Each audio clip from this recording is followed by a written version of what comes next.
Paul Harrell, weekdays from 4 to 6. Learn more at paulharrell.com. Thank you for starting the beginning of your weekend with us here at the intersection of conservative ideas and reality. I had this story in front of me on Monday. Stacey Ryburn in the Arkansas Democrat-Gazette, Seven Hills CEO, moving on, new executive sought for Fayetteville nonprofit. So it talks about the Seven Hills Homeless Center, okay? And I started, it was a profile on the CEO there, Bill Rader. So I was like, okay, so I'd never heard of the Seven Hills Homeless Center. I mean, I know many of you have. But I went over to their website, started, researching, just reading about them. Seven Hills was founded in 2001. They write, it's been our philosophy to develop programs to meet the changing and unique characteristics of the homeless and impoverished in the Northwest Arkansas area. Despite our community's generous spirit and economic blessings, homelessness has continued to grow in Benton and Washington counties. And so I decided to reach out and have Billy Rader invite him on the program. He accepted. He's on the line with us. Mr. Rader, welcome to the Paul Harrell program, sir. Thanks for coming on. Well, thank you for having me. I appreciate it. Yes, sir, absolutely. And you're coming on during Johnny Cash Friday, which is, not very many first-time guests on the program have ever come on during Johnny Cash Friday, so it's our favorite time. Well, I got to tell you, my staff call me the man in black shoes because I'm not worthy enough to be the man in black, but I can be the man in black shoes. Hey, so, that works. Johnny Cash is the man. So, hey, tell me, just tell me about Seven Hills and how you got involved with Seven Hills Homeless Center. Well, I moved into the area and accepted the CEO position of Seven Hills in May of 2015. And Seven Hills is about 30% of the infrastructure serving homelessness in Benton and Washington counties. Wow. And it operates a day center, which is basically what I would call the social safety net, the backstop where people go for their basic needs, food, showers, birth certificate, case referrals, case management, just things that we all take for granted, just that basic need for somebody who needs to eat that day, needs shelter that day. We also operate housing, transitional and permanent supportive housing. We have facilities that we operate, and then we also operate what we call the supportive service for veteran families, and that is where we provide temporary financial assistance, deed case management, and housing for over 120 veterans and families in this area. So we're kind of all over the place as far as what we do, but we kind of address homeless holistically from the basic needs all the way up through the housing piece. And I see on here you guys even have like testimonials and things like that. So, I mean, tell us. I mean, what's the goal? Obviously, the goal is to get people, I guess, to no longer be homeless. Is that an oversimplification? Well, at the end of the day, ending homelessness is it sounds really good, but there really is no such thing as ending homelessness. But what you can do is hit what we call functional zero. And that means that you have the infrastructure in place that when somebody becomes unsheltered or homeless, that there is the services and the, like I said, the infrastructure that allows somebody to become rapidly rehoused and then start addressing the issues that got them there in the first place. That's better for the individual. It makes them well. It gets them to be a productive member of society. And it's better for the community because it costs less, way less, than ignoring the problem. And so, Jesus was homeless. Homelessness has been around since the beginning of time, but ending homelessness is what we call functional zero. And there are about, a dozen cities in the United States that have reached functional zero. It can be achieved. It just requires a community-wide approach to it. It's, skin in the game from everybody, everybody engaged and activated, and a strategic approach to ending homelessness. And that's the solution, and it can be done. Wow. And that was my challenge. Was I had an organization that was in, basically both engines on fire. It was headed down fast. And when I took it over, and I quickly realized that the problem wasn't Seven Hills. Seven Hills was a problem. Organizationally, it was in horrible shape. But the problem was that the community was not, one, aware, not activated or engaged, and three, there was no strategic approach to ending was the complex social problem.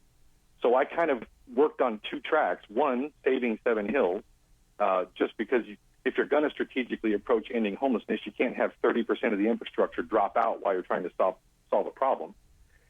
The problem is exponentially growing in this area, as it is nationwide. Mm-hmm. And the other track was to really get out into the community and convince everybody that this is solvable. Wow. So that's what we've done. Yeah, absolutely. In the Gazette, they wrote in their piece, the organization, quote, the organization was in shambles before Rader took over. Yearly expenses exceeded revenue. It was hundreds of thousands of dollars in debt. And of course, you turned all that around.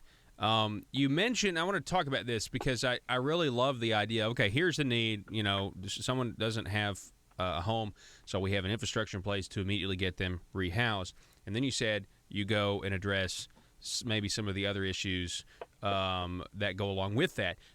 Do you maybe have maybe the most common ones? What are some of the most common issues that kind of accompany this this problem?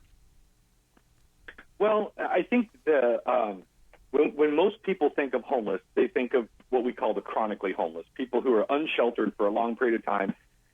And, in America, it's one of those things, and I'm one of those people who is raised that you pull yourself up by your bootstraps, that, you just, if you don't work, it's because you don't want to work. And when you start diving into homelessness, what you see is that the gate that the person travels through or a family travels through, the last gate before they become unsheltered, before they become homeless, is an exhaustion of a personal safety net. Paul, I would say that right now, if your house burned down, you may have to couch surf for a couple of weeks if there's no housing available in your area, but you probably have a social safety net that is going to be able to get you back on your feet. If you exhaust that and you don't have that, you become unsheltered. So the causes of homelessness is a station, it's a situation. The causes are really what gets people into those situations. The number one cause of homelessness in the United States, believe it or not, is lack of affordable housing. If you take the area that we're in right here, you've got an economic boom. You've got just over 2% unemployment rate. You have very high wages for the area. Obviously, this is the home of the largest major corporations in the world. Property values are through the roof. You've got a university that needs to house 30-plus thousand students. So if you're somebody at the lower economic scale and you're one paycheck away from your minimum wage or just above minimum wage, you're one paycheck away from disaster, just to save up the money to get first and last month's rent in the bank we have people that come to our day center that are food insecure, that sleep at the day center sitting up and then go to work at night and then live in their car sometimes just to save up the money to be able to get into a place, if they can find one. The inventory's not there. But then you start looking at the other factors. Mental illness is a large one, especially with the chronically ill. Mental illness is not just a Northwest Arkansas issue. It's not a priority to treat that issue nationally, at the state level, locally. It's just not prioritized. Up here in Northwest Arkansas, I can tell you there's 16 inpatient beds for mental health. That's for insured, non-insured, homeless, not homeless. So if you've got a population of homeless people that are 3,000 up here, the infrastructure is not in place to treat somebody who's having a difficulty with mental illness. So if you're mentally ill and you're not able to get treatment, you have no transportation, you're unsheltered, you're going to self-medicate. Smoke some pot, get involved in alcohol. Now you have an addiction issue. Yeah. If you come out of any kind of criminality, now you can't get a job because you can't get past somebody's background screen. So it kind of compounds itself. So somebody who made mistakes 10 years ago but is at the lower part of the economic scale, it's really hard to dig out of that, and they're one paycheck away from finding themselves in a bad way. People fleeing domestic violence, women fleeing domestic violence, they're instantly homeless. House fires, believe it or not, make up a lot of, in areas that there's no housing inventory, make up people that are homeless. It's not just the chronically homeless guy on the street that people look at and say, that's the guy, he's a bum, he's homeless. That's not the face of homeless. In fact, that's about 10% of the people that are homeless. The rest of them are mostly situational, or they have some kind of permanent disability and they're just never going to be able to work at a wage that's going to be able to support housing. Yeah. That's a long answer, but it's an algebra problem. It's not a simple math issue. We're talking with Billy Rader, the CEO of Seven Hills Homeless Center, and they're out on their About page, and it's the number 7, folks, the number 7hillscenter.org, said that it's a growing problem in Benton and Washington counties. It's gone from 1,170 homeless men, women, and children in 2007 to 2,951 in 2017. Now, I know, Billy, you just kind of spent the time kind of telling us that it's only 10% or when you think of somebody on the street, that's only like 10%. However, I have noticed really all across Arkansas, over in my neck of the woods in northeast Arkansas, I've heard also reports in north central Arkansas, Conway area as well, that there has been an uptick in what people refer to as panhandlers. People maybe on the corner of a Walmart parking lot, holding up cardboard signs and things like that. Have you noticed that as well? I've noticed it all over the state, and I just didn't know if you had any idea of what's causing this. Well, yes, we have noticed it. It's actually quite visible recently up here in northwest Arkansas as well. There was a Supreme Court ruling a while back that said that standing on a street corner, a public street corner, as long as they're not on private property, is considered free speech. Well, a lot of the localities, in fact, most of the localities in Arkansas and around the country, have ordinances that prohibit people from panhandling. Once that Supreme Court ruling came out, all of the areas had to amend their local zoning and local ordinances. So what that did was that opened up the opportunity for what you didn't see before because the police officers enforced those ordinances. So that's what you're seeing with the uptick. As far as the makeup of the people that are panhandling, I can't give you any hard, this will be an opinion piece on my part, but I have 2,300 clients. Out of those 3,000 that are homeless in northwest Arkansas, we have 2,300 that we serve of that population. And I'm not saying I know every single one of them, but myself and my staff know just about every one of them by name. I don't see a lot of my clients, if I really do at all, as the panhandlers. Okay. There is a group of people that do move from location to location, and that there's holding a sign of homelessness is not a prerequisite to panhandling. So the person panhandling may not be homeless. Mm-hmm. Yeah. Anybody can hold a cardboard sign. And we don't encourage anybody to support panhandling because, one, it disparages our clients because it further reinforces the fact that the stereotypes. But two, donate to your local shelter or something that's providing a solution to homelessness rather than enabling somebody who may or may not need the money. Yeah. I think that's a really good point, and I'm really glad that you addressed that because that's just a question I've had. It's kind of been bugging me. Again, we're talking with Billy Rader. Now, this piece that the Gazette did, it says that you're moving on, that you're kind of moving on from Seven Hills after your really good work there, and so why the change? Well, this has been kind of we joke that this has been the greatest comeback that nobody will ever see, but it's been a heavy lift, and it's been a heavy lift for our entire staff. But myself and our operating officer, Charity Stillings, we both came in at the same time.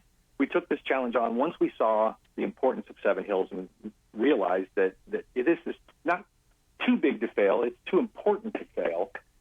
It required, the best way I can put it is, it was a deployment rather than a career. If you want to join the military and make a career out of it, that's one thing. But then when you get deployed, you're doing a whole career in one deployment. And I really feel like I came in, I couldn't leave, I would not let the clients down or let the community down. But now that the organization's on terra firma, I'd like to spend some more time with my family.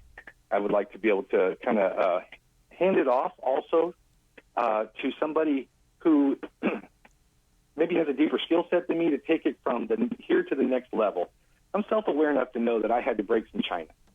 I had to break some china to be able to get the community to get behind. You've got an organization in distress. It had been a 3 or 4 year slow-motion train wreck. Seven Hills was the issue. But when we changed the message that the community needs to get involved in homelessness, the culture change is really hard. And so even though I'm as diplomatic as the next guy, in this case, I kind of had to use all of my communication to be able to say, hey, listen, whether you care or not care, it's a problem to solve, and we all need to do it. And if we don't prioritize it, it's unacceptable. Mm-hmm. And I feel like that's the legacy that I fixed Seven Hills. But the next person needs to take it from Seven Hills being into distress to how are we solving this community problem. And I want to make sure that when I move on, that Seven Hills will always go forward. And I don't want people living in the past. I don't want people saying, oh, Billy represents the time when we all had to fight for this, blah, blah, blah. The fight's over. Seven Hills is fixed. I want us to take our rightful place at the table to encourage the community to solve this issue. And this is the land of Oz.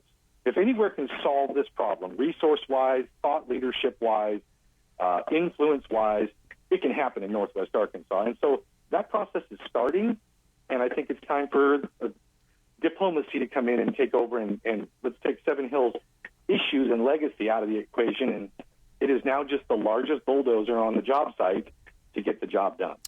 Mr. Billy Rader, appreciate you coming on the program and informing us about this. I appreciate the work you're doing. Now, if people want to contribute and donate, they can do that on the website, correct? Absolutely, and we appreciate everybody, and I appreciate you giving me the time to talk about this. It's an important issue, and I think everybody in Arkansas and around the world is starting to see an uptick in this, and I just want to encourage everybody who's listening, this is solvable. But it takes skin in the game, and everybody's got to come together, and you have to be strategic. You can't triage your problem that can continue to grow. You have to get your community thought leadership. You have to get your states, your municipalities, your local leadership, and you must be strategic. And it's solvable, and it costs way less to solve it from the human toll and the financial toll than to sit back and watch it grow and leave it up to the nonprofits to solve on their own, because it's just not going to work that way. Mr. Billy Rader, I appreciate it, sir. Thank you so much for your time, folks. The website, the number 7hillscenter.org. If you want any more information, if you maybe want to even try to replicate this in your community, I'm sure somebody there would love to help you out and talk to you. Billy, be safe, okay? Thank you, Paul. I appreciate you. All righty, folks. It's Johnny Cash Friday. Back in a moment.